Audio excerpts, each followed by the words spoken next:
Hello and welcome to Access Sportsnet. Lakers, driven by your Southern California Honda dealers. Chris McGee, James Worthy, Derek Fisher. Allie Clifton is here. Brez and Trudell will handle some post-game locker room stuff. Lakers lose. It was a game kind of tough to find a rhythm. A lot of whistles. Devin Booker got ejected. But in the end, bottom line, guys, you can break this down a million different ways. The Suns just shot the ball better, and better from three-point land.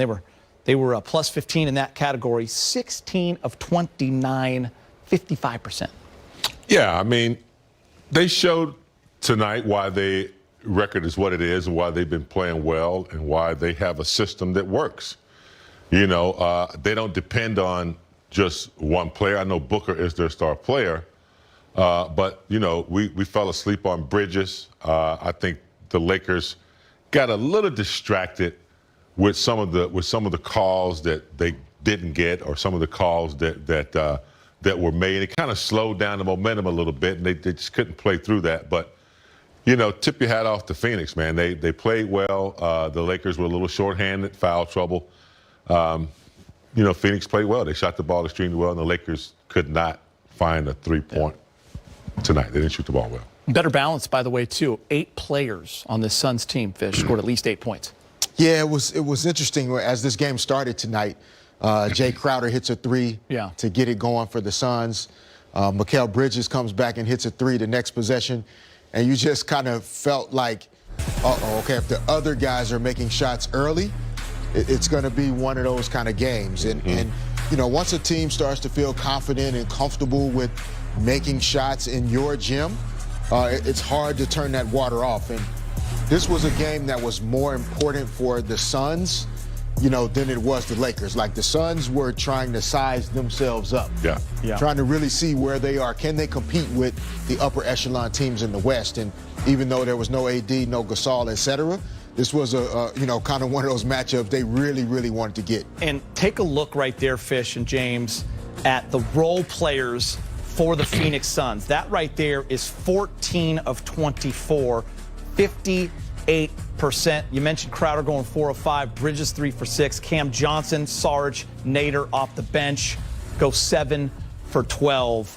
First time all year a team has shot over 50% from 3 against the Lakers. And James, you can just look at the way the offense was going. 30 assists for the Phoenix Suns, just 18 for the Lakers. Yeah, anytime you got CP3 on the floor, it's going to, you know, you're going to get efficient playmaking and efficient play, but I thought the spacing was really good. They went inside when they had to, especially when they tried to go small at the end. And Sarge, you know, went to work on anybody they tried to put on him. But yeah, this team came into the game shooting the ball very well, and they had those corners covered. Anytime, you know, Booker collapsed or CP3 collapsed, they were there uncontested. The Lakers had to collapse to the defense to avoid the layups and the high percentage shots inside. So offense, you know, ran almost to perfection tonight.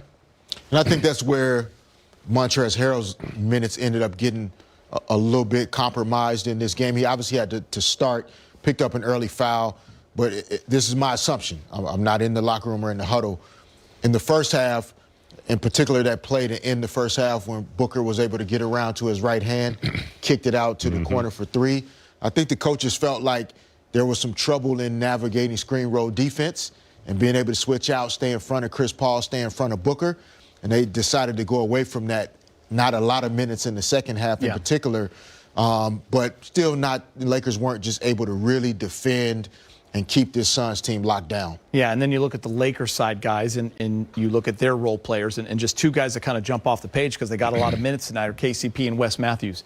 And a night like tonight, guys, with no Anthony Davis, no Marc Gasol, no Kyle Kuzma, but Devin Booker gets kicked out. This is a game the Lakers can win at home, but you need certain guys to hit shots because that's their job. And KCP and Wes Matthews combined for 49 minutes.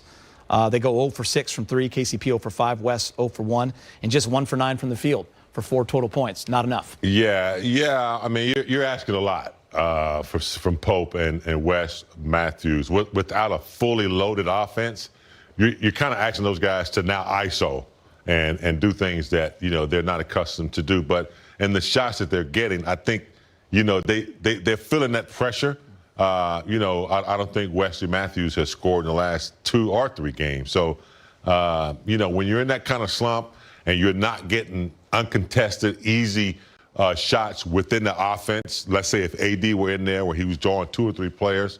So what you're doing now is you're asking them to create, and that's just not part of what they've been doing. And I also think in a game, we've talked about without Anthony Davis, the Lakers have to play faster, right? And so when you play against the Suns, Chris Paul you're not going to turn him over very much. Hard to get easy shots before the defense gets set. Devin Booker's become such a solid ball handler. The Suns only 12 turnovers tonight, so not a lot of easy points from the defense. But just in general, in order for KCP, Wes Matthews, other guys to really find their rhythm offensively, the shot attempts can't be as low as 77.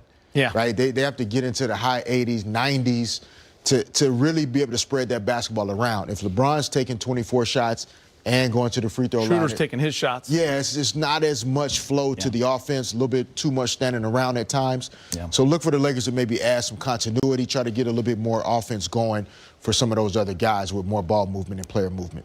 Big hero tonight for the Suns was Saric, Dario Saric. I mean, he kind of exploited a matchup that he found in the second unit. He took it to Dudley a couple times. He was trying to do a good job on him. Wes Matthews, he's matched up with a lot of different guys, but he was able to have 21 points tonight.